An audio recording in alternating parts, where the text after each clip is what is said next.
In today's video, I'm going to teach you how to blur text in CapCut.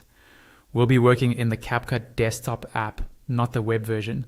So make sure you have your project open in the desktop editor before you start. Once your project is open, look towards the top left area of the screen. You'll see a panel with different options. Find and click on the one labeled Effects. When the Effects panel opens, use the search bar to type in Blur. CapCut will show you several blur options.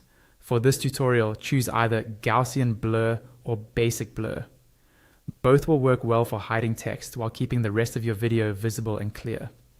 Click and hold the blur effect you've chosen, then drag and drop it onto the top part of your timeline. You want to place it on its own effect track, above your main video clip.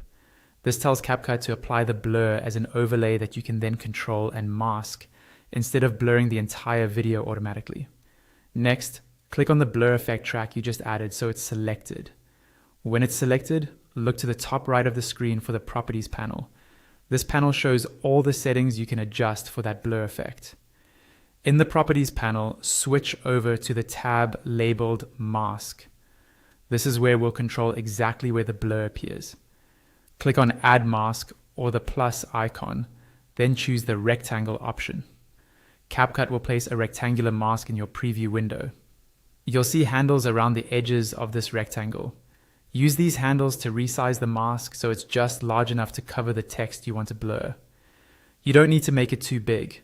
Keeping it close to the text helps the rest of your video stay sharp. After resizing, click and drag the rectangle to position it precisely over the text you want to hide. At this point, it might look like nothing is happening in the preview. That's normal.